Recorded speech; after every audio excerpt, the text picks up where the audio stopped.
और इस बीच मुजफ्फरनगर से बड़ी खबर आपको दे दें, शहीद को अंतिम विदाई दी गई है। शहीद प्रशांत शर्मा को श्रद्धांजलि अर्पित की गई है। अंतिम विदाई देने के लिए जन सैलाब दिखाई दिया। आपको बता दें कि मुठभेड़ के दौरान पुलवामा में शहीद हुए थे प्रशांत शर्मा, जिन्हें अंतिम श्रद्धांजलि दी गई है। शहीद प्रशांत शर्मा को श्रद्धांजलि अर्पित की गई, अंतिम विदाई दी गई और नम आंखों के साथ उन्हें अंतिम विदाई दे दी गई है। मुख्यमंत्री योगी आदित्यनाथ ने भी परिवार को मदद का भरोसा दिया। 50 लाख रुपए का आर्थिक मदद का ऐलान किया गया है। चलिए आगे बढ़ेंगे और एक और बड़ी जानकारी।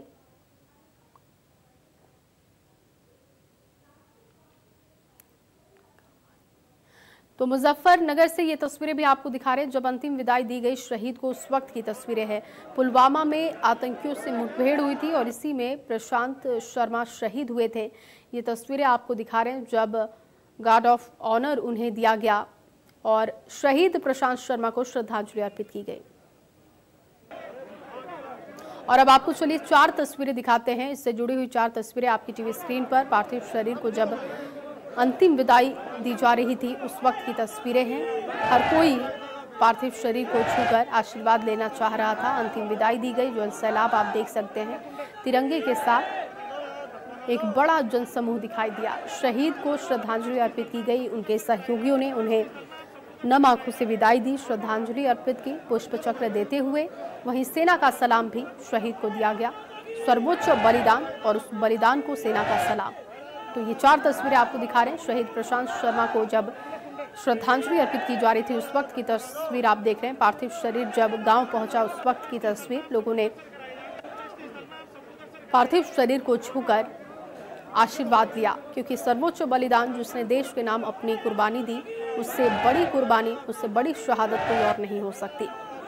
और अंतिम विदाई में जनसमूह दिखाई दिया। तिरंगे के साथ लोग पहुंचे थे अंतिम विदाई देने के लिए। कोरोना का खतरा भी है, लेकिन इस बीच जो तस्वीरें आप देख रहे हैं वो ये बताने के लिए काफ़ी है कि किसी भी जवान की अंतिम विदाई में किसी भी तरीके का खौफ काम नहीं आता, क्योंकि जो उसने देश के लिए बलिदान दिया उससे बड़ी बलिदान, उससे बड़ी कुर्बानी कोई और नहीं।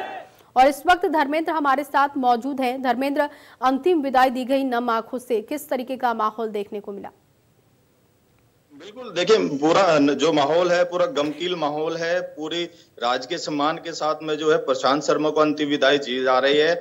इस समय उनका जो अंतिम संस्कार है मुजफ्फरनगर की काली नदी शमशान घाट पर किया जा रहा है। अगर बात करूं सम्मान की, तो सम्मान में राज्य के सम्मान में जो है जिला प्रशासन के लोग, पुलिस के लोग और जो स्थानीय नेता है, विधायक है, मंत्री है, गन्ना सुरेश मंत्री, केंद्रीय राज्य मंत्री संजीव बालियान, कपिल देव अग्रवाल और अन्य जो मंत्री विधायक है मौजूद है। इस कोरोना काल में इस तरह की अंतिम विदाई के समय इतनी भीड़ इकट्ठा है, जन सैलाब इकट्ठा है। पूरा कहीं ना कहीं लोगों को एक तरह से दुख है कि इस तरह से जो है हमारा शहीद, हमारे जो जिले का जो लड़का था जो शहीद है, इतनी कम उम्र में जो है शहीद हो गया। उसको लेकर लोग जो है परिवार के साथ सांत्वना बांट रहे हैं। जी धर्मेंद्र, बहुत शुक्रिया जुड़ने के लिए और तमाम जानकारी के लिए।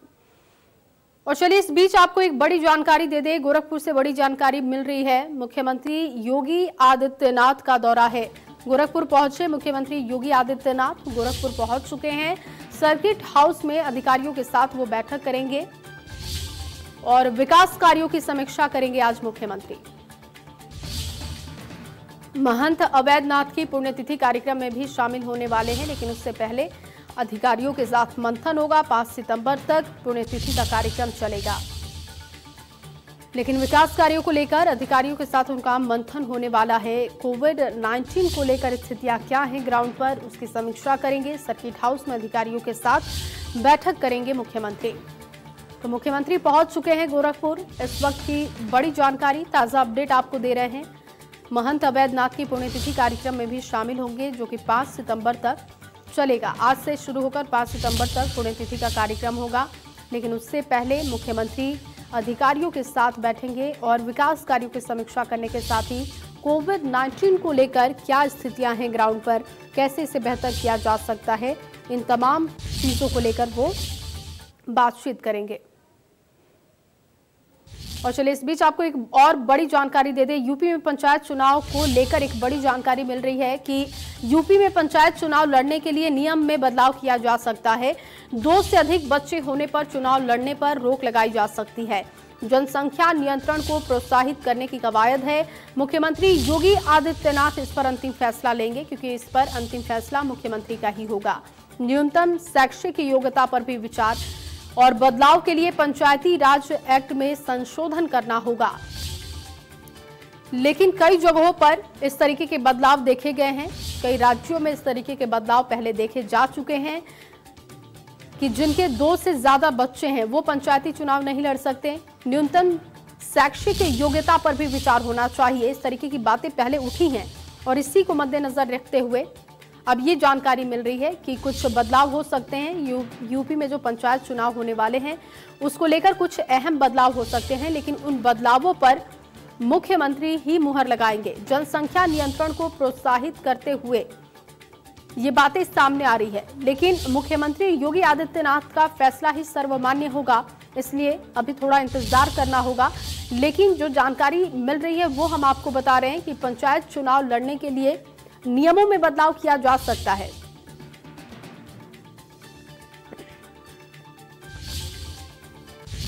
और इसी खबर पर ज्यादा जानकारी के साथ खुर्रम निजामी इस वक्त मौजूद हैं। खुर्रम, एक बड़ी जानकारी मिल रही है और कई राज्यों में इस तरीके की तस्वीरें पंचायती चुनाव में हमने देखे भी हैं। क्या लग रहा है, क्या ये बदलाव उत्तर प्रदेश में हो सकते हैं?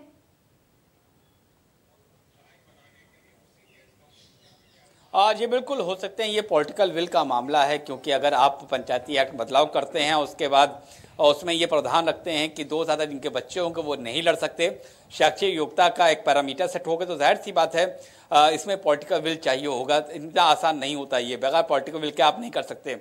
दूसरी बात यह है कि उत्तर प्रदेश में हालांकि 15 दिसंबर को कार्यकाल समाप्त हो रहा है प्रधान और बाकी पदाधिकारी हैं जो पंचायत के, लेकिन परिसीमन का कार्य पूरा नहीं हो सका है, वोटर लिस्ट नहीं बन पाई है। तो इसलिए ये कहा जा रहा है और माना भी जा रहा है कि 6 महीना आगे कम से कम बढ़ सकता है पंचायत चुनाव। तो अगर ऐसा होता तो जाहिर सी बात है योगी सरकार बहुत मुश्किल नहीं होगा, क्योंकि संख्या बल उनके पास विधानसभा में एक एक्ट में बदलाव करके इसको लागू किया जा सकता है। अब इसका फायदा क्या होगा? इसका फायदा ये होगा कि आग जो पॉपुलेशन एक्सप्लोजन की बात होती है, पॉपुलेशन कंट्रोल की जो बात होती है, इससे काफी हद तक कंट्रोल हो सकता है। वो इसलिए हो सकता है क्योंकि जब मालूम ही चलेगा कि 2 ज़्यादा बच्चे चुनाव नहीं लड़ सकते हैं जिनके माता पिता, तो जाहिर सी बात है कि लोग अवॉइड करेंगे। जो पॉलिटिकली एम्बिशियस होंगे वो इस बात का ध्यान रखेंगे। इसी तरीके से पॉपुलेशन कंट्रोल हो सकता है। अब कब बदलाव होता है, कब इसको विधानसभा पेश किया जाता है या कब कैबिनेट में रखा जाता है, इसका इंतजार अब सभी कर रहे हैं, क्योंकि बहुत दिनों से प्रस्तावित था, तकरीबन 5 साल से ये बात चल रही थी कि जिनके 2 ज़्यादा बच्चे हों उनको चुनाव ना लड़ने दिया जाए। तो देखना ये होगा कि कब प्रस्ताव रखा जाता है, उसके बाद क्या कुछ होता है। जी खुर्रम, शैक्षिक योग्यता को लेकर भी बात हो रही है। क्या शैक्षिक योग्यता होनी चाहिए, क्या मांग उठाई जा रही है?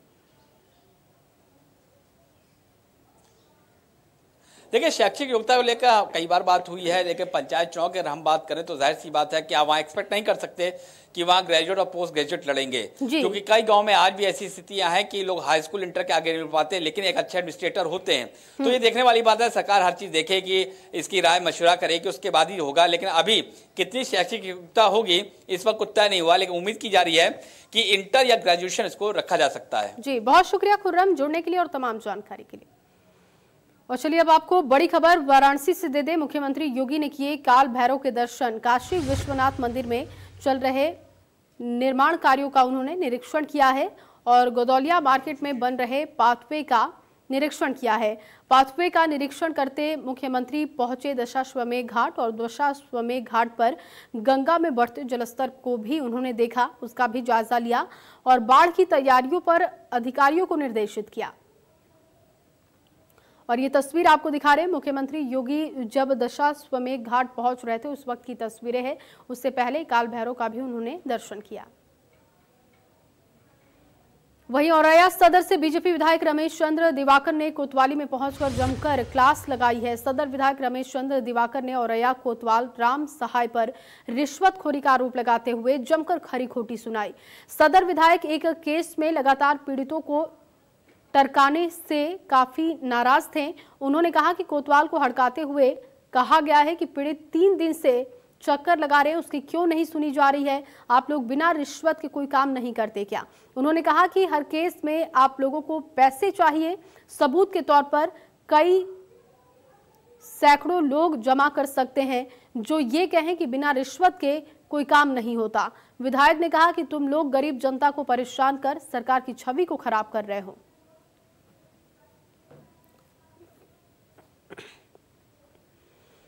वहीं लॉकडाउन के बाद भी एक्टर सोनू सूद लोगों की मदद करने में कोई कोर कसर नहीं छोड़ रहे हैं। ताजा मामला पिछड़े सोनभद्र का है।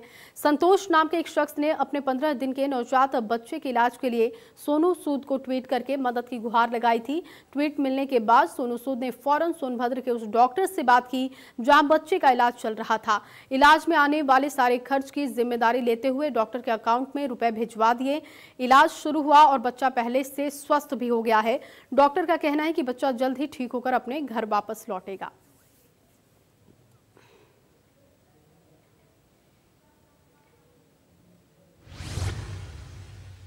वहीं इंडिया न्यूज ने बच्चे का इलाज कर रहे डॉक्टर से बातचीत की है। उसके माता पिता से भी खास बातचीत की गई है, सुनते हैं। वैसे तो सोनू सूद को पूरा देश एक अभिनेता के रूप में जानता है, लेकिन कोरोना काल ने सोनू सूद के नए चेहरे को भी पैदा किया है। मैं बता दूं कि जिस तरह से कोरोना काल में सोनू सूद ने आगे बढ़कर लोगों की मदद की है, उसका पूरा देश सराहना करता है और लगातार वो मदद कर रहे हैं। मैं बता दूं कि सोनभद्र में भी, जो मुंबई से लगभग 2000 किलोमीटर दूर है, यहाँ पर भी बैठे बैठे उन्होंने एक अच्छा काम कर दिया है। एक बच्चे का इलाज के लिए उन्होंने सोनभद्र में भी लोगों को मदद के लिए हाथ बढ़ाया है। और हमारे साथ डॉक्टर हैं जिनसे सोनू सूद ने बात किया था बच्चे के इलाज के लिए। मैं बता दूं कि यहाँ एक शख्स है संतोष कुमार के नाम से, जिन्होंने सोनू सूद को ट्वीट किया था। ट्वीट करके अपने बच्चे के इलाज के लिए मदद मांगी थी। उसके बाद ट्वीट मिलने के बाद सोनू सूद ने सोनभद्र जिले में, जो 2000 किलोमीटर मुंबई से है, सोनभद्र जिले में डॉक्टर जहाँ पर बच्चे का इलाज हो रहा था, उस डॉक्टर से बात की और उसके बाद और जो बच्चे के इलाज में जो खर्च आया है वो भी उन्होंने भिजवाया है। मतलब डॉक्टर आरपी सिंह साहब हैं जिनसे सोनू सूद की बात हुई थी। इनसे जानते हैं कि क्या बात हुई है, क्या उन्होंने मदद दी है। सर, सोनू सूद ने आपसे बात की है बच्चे के इलाज के लिए, ट्वीट किया था संतोष कुमार ने, क्या बातें हुई आपसे? उन्होंने कहा था कि डॉक्टर साहब, हमारे पास एक संतोष नाम के शख्स हैं, उनके बच्चे का जो है ट्वीट आया था। ट्वीट करके उन्होंने, वो पर्सन जो है विकलांग है और उन्होंने इलाज करने की गुहार हमसे लगाई है और हमसे आपका रिक्वेस्ट है कि आप इस बच्चे का इलाज करें, जो खर्च होगा उसको हम वहन करेंगे। तो हमने कहा कि ठीक है, जब आप आर्थिक मदद कर रहे हैं तो हम भी सहयोग कर देंगे और बच्चे का इलाज पूर्ण रूप से हो जाएगा और बच्चा ठीक होकर घर चला जाएगा। तो अब उसका इलाज शुरू है, जारी है? बच्चे का इलाज जो है जारी है। अभी 1-2 दिन के अंदर ही बच्चा ठीक होकर घर चला जाएगा। बताया कि जिस तरह से सोनू सूद ने मदद की है और सोनभद्र में एक बच्चे के इलाज के लिए, इससे हम भी उत्साहित हैं और निश्चित तौर पर हम डॉक्टर्स जो हैं यहाँ, जो नक्सल प्रभावित जनपद है, पिछड़ा जनपद है, हम लोग भी एक कदम आगे बढ़कर काम करेंगे। हमारे साथ संतोष कुमार हैं जिन्होंने ट्वीट किया था बच्चे के इलाज के लिए, सोनू सूद से मदद मांगी थी। इनसे जानते हैं कि कैसे इन्होंने ट्वीट किया, कि किस तरह से जानकारी इनको हुई है और क्या कुछ सोचते हैं। संतोष जी, कैसे ट्वीट किया, आपको कैसे पता चला कि सोनू सूद को ट्वीट करना चाहिए? सर, सोनू सूद ट्वीट पे मतलब देख रहे थे हम, बहुत दिन से ट्वीट पे उनका बहुत लोग को मदद की है, इसीलिए हम भी देखा कि हम भी ट्वीट करें। तो हमने जब ट्वीट किया तो रिप्लाई आया उनका, सोनू सर का, कि डॉक्टर से बात हो गई, आप कल जाकर अपना बच्चे का हॉस्पिटल में इलाज करा लीजिए। सुना कि माँ भी उसकी सोनू सूद को दुआ दे रही है। मैं बता दूं कि ये बॉलीवुड में जो इस तरह से जो हमेशा अफवाहों में चर्चा का विषय बना रहता है, लेकिन सोनू सूद ने इस कोरोना काल में बॉलीवुड के चेहरों को भी बदला है और जिस तरह से उन्होंने मदद की है तो अपने लिए लाख लाख दुआएं भी बटोर रहे हैं। विवेक श्रीवास्तव, सोनभद्र। और अब आपको बड़ी खबर बलिया से बता दें, पत्रकार हत्या मामले में 3 आरोपी गिरफ्तार किए जा चुके हैं। फेफना में हुई थी पत्रकार रतन सिंह की हत्या। हत्याकांड में अब 10 आरोपी गिरफ्तार हो चुके हैं। तीनों गिरफ्तारी आरोपी पर 25,000 का इनाम है। हत्या के बाद फरार हो गए थे तीनों आरोपी, लेकिन अब गिरफ्तारी हो चुकी है। बेहद अहम गिरफ्तारी, और पत्रकार रतन सिंह की हत्या की गई थी।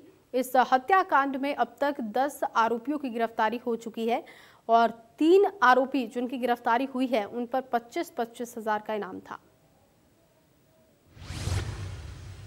वहीं अयोध्या में डॉक्टर अनिल कुमार पर जानलेवा हमला किया गया। कोतवाली क्षेत्र के रीडगंज इलाके में यह हमला किया गया। घात लगाए बैठे बाइक सवार 2 लोगों ने हमला किया और डॉक्टर अनिल कुमार श्रीराम अस्पताल में वरिष्ठ चिकित्सक है जिन पर हमला किया गया। इमरजेंसी ड्यूटी पर घर से अस्पताल जाते समय उन पर हमला कर दिया गया। हमलावरों ने डॉक्टर की कार के शीशे भी तोड़ दिए। और ये तस्वीर देखिए, डॉक्टर की कार की तस्वीर जिसकी गाड़ी पूरी तरीके से तोड़ दी गई और उन पर हमला किया गया। जानलेवा हमला किया गया है, जिसके बाद अब पुलिस जानकारी जुटा रही है। वहीं आगरा बच्चे को पीटकर गंजा करने का मामला सामने आया है। इस वक्त की बड़ी जानकारी आपको दे रहे हैं। पुलिस ने मामले में बड़ी कार्रवाई की है। चोरी के शक में पीटकर बच्चे को गंजा किया गया था और पुलिस ने 8 लोगों के खिलाफ मुकदमा दर्ज किया है। पुलिस ने 3 लोगों को हिरासत में लिया है। थाना मलपुरा के बरारा गांव का ये मामला बताया जा रहा है। तो पुलिस ने 8 लोगों के खिलाफ मुकदमा दर्ज किया गया है।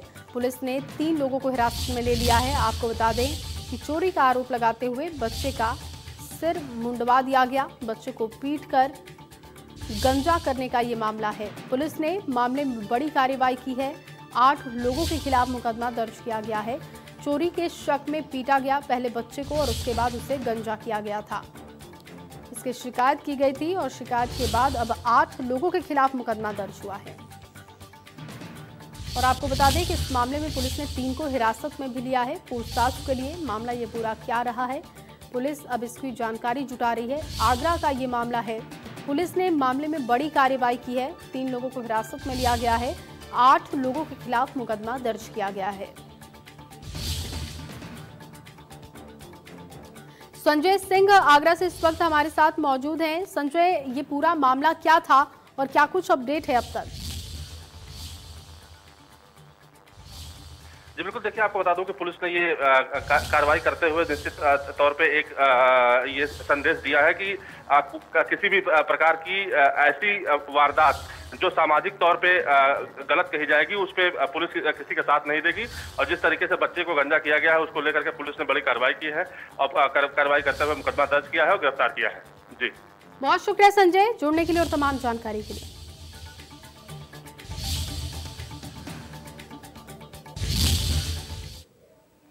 और चलिए इन्हीं तमाम खबरों के साथ इस बुलेटिन में बस इतना ही। आप बने रहिए इंडिया न्यूज के साथ।